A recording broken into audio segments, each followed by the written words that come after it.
Hello and Jai Hind to you all. My name is Vikram and I welcome you to iExamBee YouTube channel guys. तो political science की हमारी series चल रही थी, उसमें आज हमारा टॉपिक है इंडियन काउंसिल एक्ट 1861।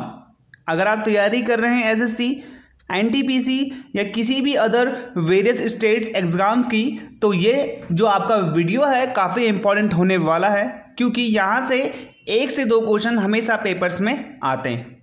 तो गाइस आज का जो हमारा टॉपिक है आईसीए यानी कि इंडियन काउंसिल एक्ट 1861, पढ़ने से पहले लास्ट वीडियो का क्वेश्चन जो मैंने आपसे पूछा था उसका मैं आपको आंसर बता देता हूँ। Who is the first principle secretary of India, यानी कि भारत के पहले प्रधान सचिव कौन थे? तो वो थे हमारे सर चार्ल्स वुड। हालांकि ये मैंने आपको लास्ट वीडियो में पढ़ा रखा है। एंड गाइज अगर आप तैयारी कर रहे हैं एसएससी CHSL की, तो गाइज हमारे ऑनलाइन कोर्स से आकर जुड़ें, जिसमें आपको वीडियो लेसन्स दिए जाएंगे, स्टडी नोट्स हमारे द्वारा फ्री ऑफ कॉस्ट प्रोवाइड कराए जाएंगे, साथ ही साथ आपको प्रैक्टिस क्वेश्चन भी कराई जाएगी और फुल लेंथ का मॉक टेस्ट होगा जो एसएससी के सिलेबस और पेपर पैटर्न के आधार पर होगा। साथ ही साथ आपकी इंटरेक्टिव लाइव क्लासेस भी होंगी और अगर आपका कोई सेक्शन या फिर चैप्टर कमज़ोर है तो आप उसकी प्रैक्टिस भी कर सकते हैं। वेबसाइट पे विजिट करें और दिए हुए नंबर पे कॉल करें। बढ़ते हैं हमारे आगे के पॉइंट्स में गाइस। तो इंडियन काउंसिल एक्ट 1861, ठीक है, इसको पढ़ने से पहले हमें बैकग्राउंड जानना बहुत ज़रूरी है। अभी जो इंडियन काउंसिल एक्ट 1861 है, फर्स्ट ऑफ ऑल ये जानना जरूरी है कि इस समय वॉइसरॉय कौन थे। तो जो इस समय वॉइसरॉय थे वो थे लॉर्ड कैनिंग। हालांकि ये भारत के पहले वॉइसरॉय भी थे। हालांकि जो इससे पहले मैंने आपको पढ़ाया था गवर्नमेंट ऑफ इंडिया एक्ट 1858 में ही ये पहली बार वॉइसरॉय बनकर भारत में आए थे। तो बैकग्राउंड जान लेते हैं पहले इसका, फिर इसके बाद हम जानेंगे कंट्रोल, क्योंकि अभी तक संदेह इस बात का है कि भारत पे राज कौन कर रहा है। हालांकि आपको भी इस बात का संदेह होगा, तो मैं आज क्लियर करूंगा। तो सबसे पहले बैकग्राउंड की बात कर लेते हैं। तो इंडिया में 1773, ये जो डेट है आपने हमेशा याद रखनी है, 1773 से पहले ईस्ट इंडिया कंपनी रूल कर रही थी, लेकिन ब्रिटिश गवर्नमेंट ने रेगुलेटिंग एक्ट 1773 लाई, यानी कि रेगुलेटिंग एक्ट 1773 के बाद ईस्ट इंडिया कंपनी पर ज़्यादा से ज़्यादा कंट्रोल करना शुरू कर दिया था। फिर होता है 1857 का रिवॉल्ट, जिसे हम क्या कहते हैं, फर्स्ट वॉर ऑफ इंडिपेंडेंस, स्वतंत्रता के लिए पहला विद्रोह। इस रिवॉल्ट के बाद ब्रिटिश गवर्नमेंट अब डायरेक्ट भारत पर रूल करने लगी। फिर लाया गया गवर्नमेंट ऑफ इंडिया एक्ट 1858, जिसके बाद इंडियन काउंसिल एक्ट 1861 आया, जिसे आज हम पढ़ने वाले हैं। इससे पहले कौन सा आया था? इंडियन गवर्नमेंट एक्ट, यानी कि गवर्नमेंट ऑफ इंडिया एक्ट, जिसे हम बोलते हैं 1858। उसके बाद आया इंडियन काउंसिल एक्ट 1861। अब भारत पर पूरा कंट्रोल लेने के बाद ब्रिटिश गवर्नमेंट को लगा कि इंडिया में सही तरीके से रूल करने के लिए ईस्ट इंडिया कंपनी के टाइम से चले आ रहे कुछ सरकारी ढांचों में बदलाव करने की ज़रूरत है। इसलिए ब्रिटिश गवर्नमेंट ने एक के बाद एक लगातार तो नहीं बोलेंगे, इनके बीच में कोई और एक्ट्स भी आए थे, तो 3 काउंसिल एक्ट पास करवाए। तो एक पहला था इंडियन काउंसिल एक्ट जो हम पढ़ेंगे आज, दूसरा आया था Indian council act 1892 Lord Lansdowne के टाइम पे, तीसरा आया था इंडियन काउंसिल एक्ट 1909। हालांकि ये तीनों मैं आपको कवर कराऊंगा, बहुत ही डीपली कवर कराऊंगा यूपीएससी के हिसाब से। तो गाइज ये था हमारा बैकग्राउंड, जिसमें हम कहाँ तक पढ़ेंगे अभी, इंडियन काउंसिल एक्ट 1861। अब बात करते हैं कि भारत में किसका कंट्रोल था। अभी भी ये सवाल है कि क्या ईस्ट इंडिया कंपनी है या नहीं है, या फिर किसके अंडर में काम कर रही है। तो अब सवाल ये आता है कि इस समय EIC किसके अंडर काम कर रही है। तो जैसा मैंने आपको अपने पिछले वीडियोस में बताया था कि ईस्ट इंडिया कंपनी को कौन चलाता था? बोर्ड ऑफ डायरेक्टर्स, ठीक है। फिर 1784 में आता है पिट्स इंडिया एक्ट, जिसके बाद बोर्ड ऑफ डायरेक्टर्स के ऊपर बोर्ड ऑफ कंट्रोल बैठाया गया, जो उस पर कंट्रोल करेगा, जो कंपनी के सारे प्रशासन पे कंट्रोल करेगा। फिर आता है 1858 का गवर्नमेंट ऑफ इंडिया एक्ट, जो कि हमने इससे पहले से पढ़ा है, इससे पहले वाला वीडियो वही है, आप प्लेलिस्ट में जाकर देख सकते हैं। फिर आता है 1858 का गवर्नमेंट ऑफ इंडिया एक्ट, जिसमें इन दोनों ही बोर्ड्स, जो कि बोर्ड ऑफ डायरेक्टर और बोर्ड ऑफ कंट्रोल को ख़त्म कर दिया गया और इनकी जगह पर क्या लाया गया, secretary of state. Secretary of state ने इन दोनों बोर्ड्स को रिप्लेस किया।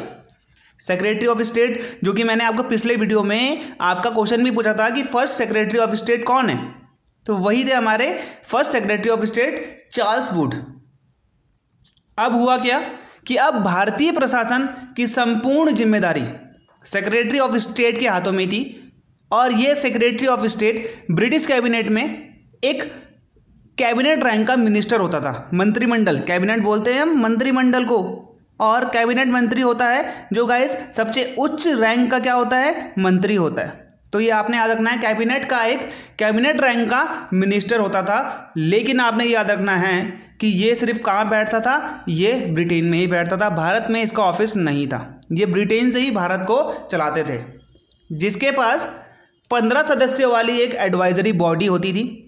एडवाइजरी बॉडी 15 सदस्यों वाली, जो कि मैंने आपको पिछले वीडियो में बताया था कि इस 15 सदस्यों में 8 सदस्य जो थे वो क्राउन नॉमिनेट करेगी और 7 सदस्य जो थे बोर्ड ऑफ काउंसिल से आएंगे। बोर्ड ऑफ काउंसिल कौन से हैं? बोर्ड ऑफ काउंसिल वो हैं जो वॉइसरॉय की काउंसिल है। पहले से ही वॉइसरॉय की एक परिषद थी जो उसको एडवाइस करती थी। अब उनमें 15 सदस्य हो गए। 15 में 8 सदस्य जो हैं वो क्राउन क्या करेगी, नॉमिनेट करेगी अपने हिसाब से, जो भी उनको नॉमिनेट करने, मनोनीत करेगी। इलेक्ट होके नहीं आएंगे वो, मनोनीत नॉमिनेट करेंगे। और जो 7 हैं वो बोर्ड ऑफ कंट्रोल से आएंगे। बोर्ड ऑफ कंट्रोल और बोर्ड ऑफ डायरेक्टर दोनों का मिला जुला जो एक बनाया गया था बोर्ड ऑफ काउंसिल, उसमें से आएंगे। तो ये हो गए 15 सदस्य। तो ये एक एडवाइजरी बॉडी होती थी, ठीक है। और सेक्रेटरी ऑफ स्टेट को प्रशासन चलाने में हेल्प करती थी ये एडवाइजरी बॉडी जो 15 सदस्यों वाली थी बोर्ड ऑफ काउंसिल की। लेकिन सेक्रेटरी ऑफ स्टेट, ठीक है, ब्रिटेन में रहता था, ये मैंने आपको बता दिया है। और भारत में इसके बिहाफ पे कौन काम करता था, वॉइसरॉय। जो भारत का वॉइसरॉय था वो सेक्रेटरी ऑफ स्टेट के बिहाफ में काम करता था। और सेक्रेटरी ऑफ स्टेट किसके बिहाफ में काम करता था, ब्रिटिश क्राउन के नाम पर। ये आपने याद रखने, ठीक है। तो हम अब यहाँ पे पॉइंट्स देख लेते हैं। यहाँ तक हम पहुँच चुके हैं, ये हमारा कंट्रोल मैंने आपको बता दिया है, बैकग्राउंड मैंने आपको बता दिया है। तो पहली बार गवर्नमेंट यानी कि ब्रिटिश गवर्नमेंट ने एक नीति निकाली, एक पॉलिसी निकाली, जिसमें भारतीय प्रशासन में अब क्या जरूरत है कि भारतीयों और यूरोपियों में नज़दीकियां, संबंध बनाए जाएं ताकि प्रशासन अच्छा हो सके। और पहली बार 3 भारतीय राजाओं को हमारे लेजिस्लेटिव काउंसिल यानी कि हमारे विधान परिषद में जगह दी गई। पहली बार ऐसा हुआ कि 3 भारतीय राजा, इनको कहाँ पे जगह दी गई, हमारे विधान परिषद में जगह गई। 3 बंदे कौन थे वो, 3 लोग थे, महाराजा ऑफ पटियाला, राजा ऑफ बनारस और सर दिनकर राव। ये 3 वो थे पहले भारतीय जिनको हमारे विधान परिषद यानी कि अंग्रेजों की विधान परिषद में जगह दी गई। अब इस एक्ट के बाद वॉइसरॉय की काउंसिल में 4 मेंबर थे पहले। इससे पहले हमारे वॉइसरॉय की जो काउंसिल थी इसमें 4 मेंबर थे।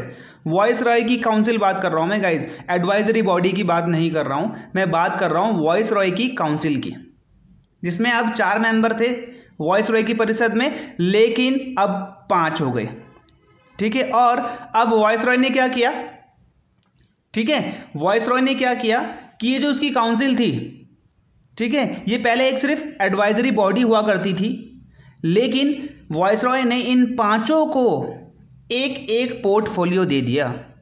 ये एक एक पोर्टफोलियो का मतलब होता है अलग अलग मंत्रालय दे दिया। जैसे कि आज आप देखते हैं ना, home minister, finance minister, education minister, तो ये पोर्टफोलियो होते हैं, विभाग होते हैं। तो वॉइसरॉय ने पहली बार भारत में पोर्टफोलियो सिस्टम शुरू किया था, ये आपको याद रखना है। इस समय भारत में 5 मेंबर थे, यानी कि 5 वॉइसरॉय की परिषद में 5 मेंबर थे, ठीक है। और इन 5 को अलग अलग मंत्रालय दिए गए थे। अब ये 5 मंत्रालय आपके लिए बहुत जरूरी हैं, जैसे कि पहला हो जाएगा आपका होम, दूसरा मिलिट्री, तीसरा लॉ, चौथा रेवेन्यू और 5वां फाइनेंस। हालांकि 1874 में क्या हुआ, 1874 में एक नया मेंबर और जोड़ दिया गया, यानी कि अब 5 से बढ़कर 6 हो गए और एक नया मंत्रालय जोड़ दिएगा जिसे हम बोलते हैं PWD। आज की डेट में आप PWD बोलते हैं ना, public works, public work department यानी कि लोक निर्माण विभाग, तो ये भी एक मंत्रालय जोड़ दिया गया जो लोगों के लिए क्या काम करता है, निर्माण यानी कि उनके विकास के लिए काम करता है, जैसे कि रोड्स बनाना, स्ट्रीट लाइट्स लगवाना, तो ये इन्हीं का ही काम होता है। और सबसे इम्पॉर्टेंट पॉइंट इस एक्ट का ये है कि पहली बार वॉइसरॉय को अध्यादेश, ऑर्डिनेंस बोलते हैं ना हम, अध्यादेश पास करने का पावर मिला, यानी कि अब उसके पास ये पावर है कि किसी आपातकाल स्थिति में अगले 6 महीनों के लिए बिना लेजिस्लेटिव काउंसिल की सिफारिश से, यानी कि बिना उसकी परमिशन से हम 6 महीने के लिए कोई भी अध्यादेश निकाल सकते हैं। आज की डेट में मैं आपको एग्जांपल बता देता हूं कि मान लीजिए कि बहुत इंपॉर्टेंट एक ऐसा अधिनियम है जो ज़रूरी है, उसे राष्ट्रपति ने देश हित में जारी करना है, लेकिन अभी कोरोना चल रहा है तो अभी जो हमारा पार्लियामेंट है वो सदन में नहीं है, वो अभी सेशन में नहीं है। तो अगर सेशन में नहीं है तो कानून कैसे पास होगा, तो कानून ऐसे पास होगा कि जो 6 महीने के लिए राष्ट्रपति उसको पास कर देगा, यानी कि उसको लागू कर देगा। अगले 6 महीने के अंदर उसे क्या करना है, पार्लियामेंट में पास कराना अनिवार्य है, यानी कि उसको पास करना ही होगा। अगर पास नहीं करेंगे तो वो बिल अपने आप में लैप्स हो जाएगा। ये आपने याद रखना है। ऑर्डिनेंस, ये ऑर्डिनेंस बहुत बार आता है गाइस, ऑर्डिनेंस आपको बहुत बार पेपरों में देखने को मिल जाएगा कि राष्ट्रपति को ऑर्डिनेंस देने की शक्ति किस में आधारित है या फिर किस में निहित है, किस अनुच्छेद में आती है। तो वो अनुच्छेद आपने मुझे कमेंट बॉक्स में बताना है, क्योंकि एसएससी बहुत बार पूछता है कि राष्ट्रपति के द्वारा अध्यादेश जारी करने की शक्ति किस अनुच्छेद के अंतर्गत आती है, under which article the president have a right to pass the ordinance for next 6 month. ठीक है, बढ़ते हैं आगे। भारत में पहली बार बजट पास करने की व्यवस्था, यानी कि बजटिंग के जो बजटिंग सिस्टम है हमारा, वो इंट्रोड्यूस किया गया कब, 1860 में। अब बजट की व्यवस्था क्या है कि भाई अब जो पैसा है वो पैसा कहाँ कहाँ पे कितना कितना लगाया जाएगा। ऐसा नहीं है कि ना इतना पैसा आपने यहाँ लगा दिया, कोई आपको पूछने वाला नहीं है। तो एक बजट बनाकर ये बताया गया कि अगले 1 साल में या अगले 2 साल में या कितने भी साल में हमने इतना पैसा शिक्षा में देना है, एजुकेशन में देना है, ठीक है, साइंस टेक्नोलॉजी रिसर्च, हम किसी में भी कितना पैसा अगर देते हैं, that is called budget. It doesn't mean that कि आपने कोई भी पैसा लगा दिया, आपको पता नहीं है कहाँ लगा रहे हैं। तो सरकारी हिसाब किताब जो हम रखते हैं वो बजट में रखते हैं। तो पहली बार भारत में बजटिंग सिस्टम स्टार्ट हुआ है, इस एक्ट के द्वारा नहीं हुआ है, इस एक्ट के साथ साथ चल रहा था। तो भारत के लिए सबसे पहला बजट किसने पास करा, जेम्स विल्सन ने पास करा है। इसीलिए इन जेम्स विल्सन को भारत का बजटिंग सिस्टम का पिता कहा जाता है, खोजकर्ता कहा जाता है, founder of budget system in India, father of budget system in India. SSC आपसे कुछ भी पूछ सकता है, आपको हमेशा रेडी रहना है। और अब मैं आपको बता दूं, इस एक्ट के द्वारा वॉइसरॉय को कहा गया कि आपको अपने काउंसिल में कुछ इंडियंस को गैर आधिकारिक सदस्यों के रूप में नामित करना होगा। यानी कि जो इंडियंस हैं अपनी काउंसिल में तो आपको रखना है।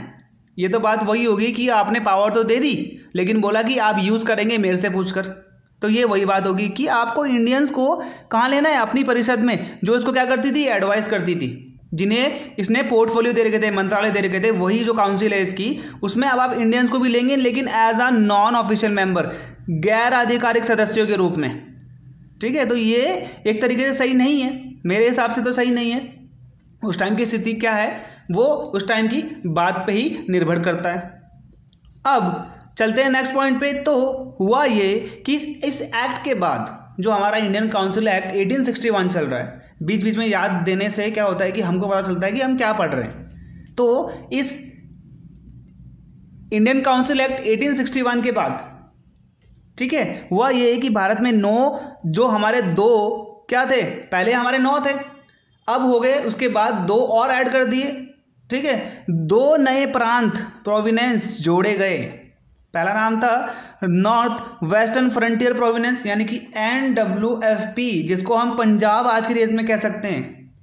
तो गाइस, पंजाब प्रांत पहले पाकिस्तान और हमारे भारत का जो कौन सा वाला एरिया है आज की डेट में, जो हमारा वेस्टर्न एरिया है, जहाँ पे आज की डेट में पंजाब है, ठीक है, नॉर्थ वेस्ट बोल सकते हैं उसको गाइज। तो उस एरिया को और पाकिस्तान के एरिया को हमने क्या बोला, NWFP, जिसे हम पंजाब कहते हैं। ठीक है, ये बना 1866 में, और बंगाल भी एक प्रांत में तब्दील हो गया 1862 में। हालांकि इससे पहले ये बंगाल क्या था, बंगाल एक प्रिंसली स्टेट था जहाँ पर नवाब क्या करते थे, शासन करते थे। लेकिन अब राज किसको करना है, ब्रिटेन को करना है, ब्रिटिश को करना है। तो अब इन्होंने इसको क्या बना दिया, प्रांत बना दिया, प्रांत, प्रोविनेंस। अब ये प्रिंसली स्टेट नहीं रहा गाइज। तो ये थे हमारे आज के important facts, important points. I hope मैंने आपको समझा दिया होगा जितना आपके पेपर में पूछा जाएगा। अगर फिर भी आपको कोई प्रॉब्लम लगती है तो आप कमेंट कर सकते हैं, मैं डेफिनेटली आपको आंसर करूंगा गाइज। ठीक है, जाने से पहले आपसे एक क्वेश्चन पूछ लेता हूं जिसका आपने आंसर मुझे कमेंट में बताना है। Who is known as the father of Indian budget system? बहुत बड़ा डिस्क्रीप, इसको मैंने आपको अभी डिस्कस किया है। ठीक है, आपने इसका आंसर मुझे कमेंट में बताना है, और अभी अभी फिलहाल में ही मैंने आपको बताया था ये।